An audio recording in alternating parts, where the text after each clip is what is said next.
Ravi de vous retrouver, vous aussi, Luc Châtel, vous êtes vice-président de l'UMP. Allez hop, allons-y directement. Pourquoi vous ne le votez pas, ce plan? Tout simplement parce que nous pensons que ce n'est pas un plan à la hauteur des difficultés du pays. C'est complètement politicien, ça vous demande Pas du 50 tout. milliards d'économies et tout d'un coup, vous ne votez pas. Alors, très intéressant, 50 milliards d'économies, vous dites. Ce n'est pas 50 milliards de baisse de la dépense publique. C'est 50 milliards d'annulation, d'augmentation de dépenses. C'est-à-dire qu'en fait, dans les 3 années qui viennent, les dépenses vont augmenter de 105 milliards d'euros.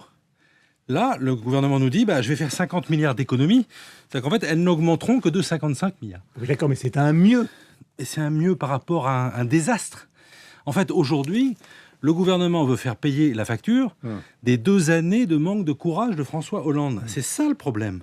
Il veut faire payer, en gelant les retraites et en gelant la rémunération des fonctionnaires, son non-choix sur une réforme structurelle des Et vous retraites. n'avez pas l'impression que tout ça va être Son vécu comme non-choix. quelque chose d'épouvantablement politicien? Regardez Yves Gégaud pour l'UDI, il dit peut-être qu'il va falloir voter, puisque de toute façon, on ne l'a jamais fait, donc il faut bien qu'un jour on commence. Mais moi, ce n'est pas ma vision des choses.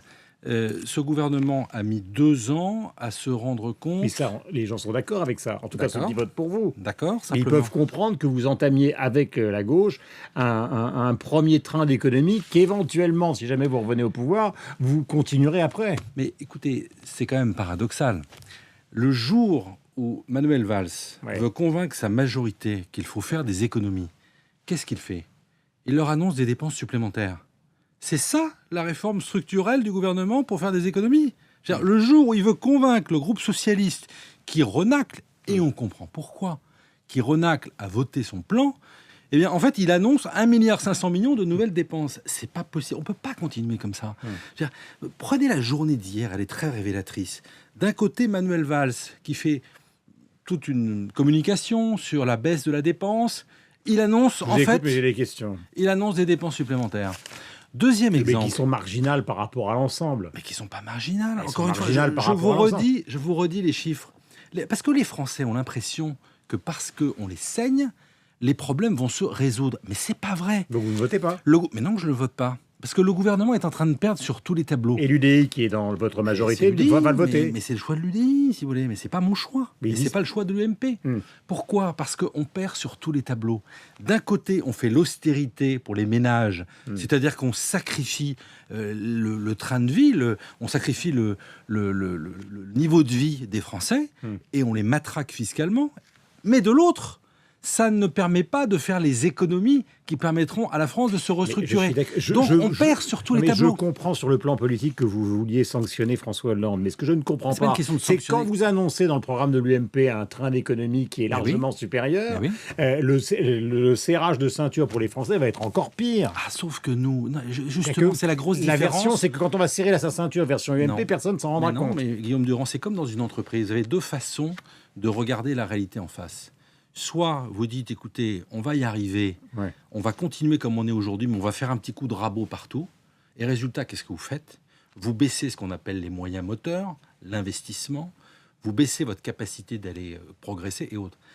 Soit vous vous dites, on va repenser le modèle. Nous pensons qu'il faut repenser le modèle. On ne peut pas continuer avec un État qui dérive et on fait des économies qui sont des économies de bout de chandelle. Mais c'est pas politicien, c'est un problème de fond. Les économies ne sont bien que quand elles sont faites par l'UMP. Mais non, les économies sont bien quand elles sont bonnes pour le pays. Là, c'est pas des économies pour... c'est pas de la baisse de dépenses publiques. Je veux dire, le système... Prenons l'exemple des retraites. Monsieur Hollande a été... Première décision qu'il prend, il revient pour une partie des Français à la retraite à 60 ans.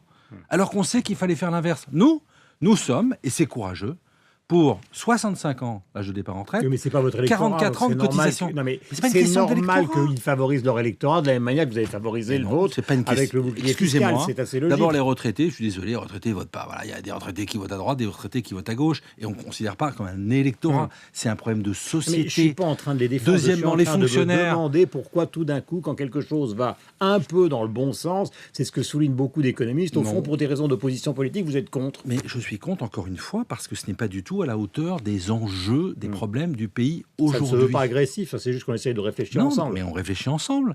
Et j'essaie de vous expliquer notre position, qui consiste à dire on a un État qui est dans nous sommes sous contrôle renforcé au niveau européen. Mais si on ne les fait pas, ce sera encore pire, ces économies. Oui, mais ce sont pas. Il faut expliquer aux Français que ce ne sont pas de vraies économies. Mais ça, on l'a compris. Vous non, on ne l'a pas compris. Mais parce que Bruxelles, en tout cas, considère que c'est déjà un pas en avant.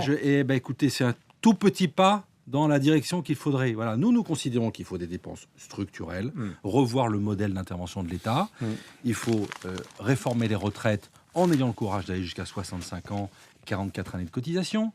Il faut revenir sur le recrutement des fonctionnaires, c'est-à-dire qu'il faut moins de fonctionnaires dans notre pays. Les Français y sont prêts, alors que le gouvernement fait l'inverse. Donc nous avons de vrais sujets de désaccord. Mais c'est pas une question, c'est leur électorat. Ah oui, mais enfin, je ne vais pas reprendre l'argumentation que j'ai donnée tout à l'heure. Mais je rentre dans votre jeu. Non, mais c'est pas mon jeu, c'est une espèce de logique. Vous seriez un président de gauche, vous n'allez pas tout d'un coup restreindre totalement la fonction publique. Je pense que si j'étais un président de gauche, je préférerais avoir des fonctionnaires actuels qui soient mieux considérés, qui soient mieux rémunérés, qui soient mieux formés, plutôt que d'en recruter davantage, smircardisés et en voie de déclassement. Voilà. Le gouvernement socialiste fait le choix de plus de fonctionnaires déclassés, moins rémunérés, moins considérés, alors que c'est l'inverse qu'il faut faire. Je lis dans l'Opinion ce matin, sous la plume de l'excellent Ludovic Vigogne, qu'il y a une programmation un peu particulière, c'est que vous allez participer cet après-midi à une commission nationale d'investiture à l'UMP, alors que va avoir lieu le grand débat à l'Assemblée.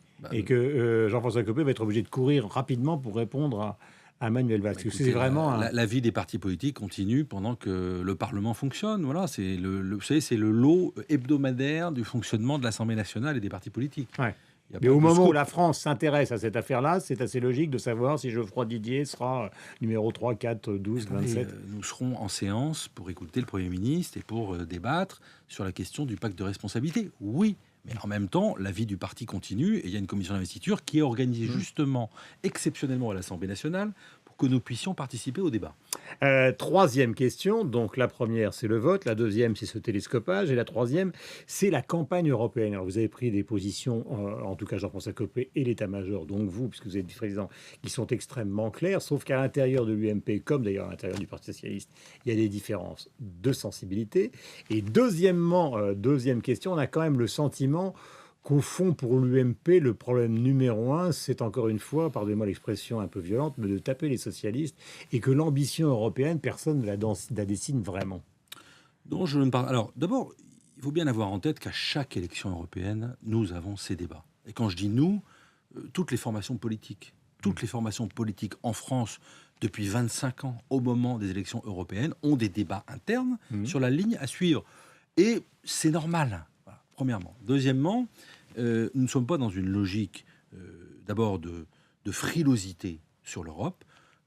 Moi-même, j'anime au sein de l'UMP un mouvement, France moderne et humaniste, qui justement incarne la voix des Européens. Et nous souhaitons que l'Europe ne soit pas la victime de cette situation de crise, de repli sur soi, le bouc émissaire de la crise que nous connaissons en France aujourd'hui. En clair, quand même, votre objectif, c'est de sanctionner François Hollande et de limiter la progression du FN qui est donnée devant vous dans les sondages.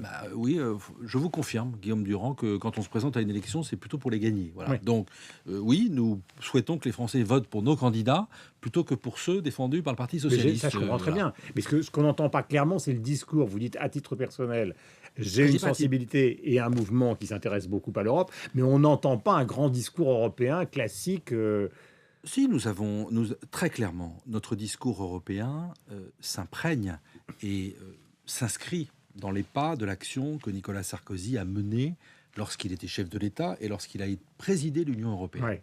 C'est-à-dire d'une Europe qui soit capable d'exister sur la scène internationale. On voit aujourd'hui le manque d'Europe sur la scène internationale. On voit à quel point la France ne pèse pas suffisamment aujourd'hui en Europe comme elle l'avait fait du temps du quinquennat de Nicolas Sarkozy. Et c'est pas un hasard quand François Hollande arrive aux responsabilités et qu'il tourne le dos à l'Allemagne, qu'il cherche coûte que coûte à trouver des contre-alliances au sein de l'Union européenne pour peser face à l'Allemagne. On comprend que la France soit un peu plus isolée en Europe aujourd'hui. Ensuite, oui, nous pensons que l'Europe doit évoluer. L'Europe n'est pas parfaite. Je ne suis pas un euro-béat. Je suis profondément européen parce que je pense que l'Europe est une chance, est une solution plutôt qu'un problème. Mais en même temps, je suis conscient des difficultés de l'Europe aujourd'hui. Et je suis conscient de la nécessité à se réformer. Mais ce n'est pas en revenant 40 ans en arrière, c'est pas en diffusant mais ce que je veux dire, c'est discours. qu'on n'entend pas un grand discours montrant un grand dessin, disons le chemin des Européens dans la mondialisation à l'égard des Français. On n'entend pas. On entend des petites musiques, la vôtre, celle de Copé. Mais je dis ça, c'est pareil pour tous les partis, à part les partis qui sont contre, comme le Front National. Non, mais je pense que nous sommes aussi à une phase de la construction européenne où il y a des interrogations, où il y a des inquiétudes, où parce qu'on a d'abord élargi avant d'approfondir, parce que c'est vrai, on a le sentiment dans les pays membres de l'Union européenne que les technocrates, la Commission gouvernent, alors que la vérité, c'est que nous n'avons jamais donné autant de pouvoir au gouvernement et au Parlement. Donc pour toutes ces raisons, il y a des interrogations sur l'Europe. Donc c'est pas le moment de trembler et le moment de revenir en arrière. Quel est le candidat, si candidat il peut y avoir dans cette affaire, parce que c'est une affaire industrielle de l'UMP, c'est Siemens ou General Electric pour Alstom? Je parle en termes de réflexion. Je veux dire, ce dossier Parce qu'on parle même de nationalisation temporaire ce de dossier votre ne côté. doit pas être un dossier politique. Voilà. C'est un dossier. Donc c'est General Electric. C'est un dossier industriel. Donc c'est General Electric. Et je vais vous dire, moi, je fais plus confiance aux dirigeants d'un groupe comme Alstom, qui l'ont sorti de la faillite il y a 10 ans, et à ses actionnaires, plutôt qu'aux membres du gouvernement qui prônaient la démondialisation et qui gesticulent à tout va. Donc vous êtes pour General Electric. Je ne sais pas. Bah si, parce que vous dites, je fais confiance aux dirigeants. Les dirigeants, ils ont choisi Guillaume clairement Durand, General Electric. Guillaume Durand, nous ne sommes pas là, les responsables politiques, pour nous lever le matin en disant « j'ai décidé que c'était General Electric plutôt que Mais Siemens ». du côté de l'UMP, il y a C'est des pas gens ça. qui se prennent position pour une nationalisation. Oui, bah écoutez, j'ai compris que l'alliance avec General Electric, pour la direction d'Alstom, pour ses actionnaires, semblait sur le plan industriel plus cohérente. Voilà. Bah, moi, je suis pragmatique et encore une fois, je fais davantage confiance aux industriels et aux gens qui ont sauvé leur entreprise plutôt qu'aux gens qui gesticulent sur leur chaise. Et d'ailleurs, il y a une vraie contradiction dans le discours de François Hollande. Hier, François Hollande nous explique « je choisirai le projet ». D'abord, il ne choisira rien du tout. C'est les actionnaires d'Alstom qui choisiront. Nous choisirons le projet qui sera le plus conforme à l'investissement en France et à l'emploi.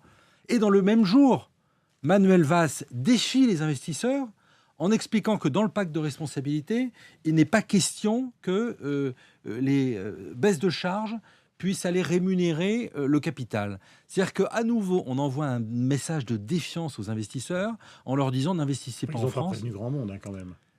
Le dépeçage d'Alstom n'a pas été expliqué au moment où un certain nombre d'actionnaires demandaient, par exemple, dans la téléphonie, un certain nombre d'accords. Je ne suis plus ministre de l'Industrie, mais il fut un temps où il y avait des relations suffisamment étroites entre les grandes entreprises et le gouvernement pour qu'on anticipe un peu les choses et on ne le découvre pas par votre presse. Merci beaucoup, Luc Merci à Châtel, vous, d'être venu Guillaume. ce matin sur l'antenne de Radio Classique.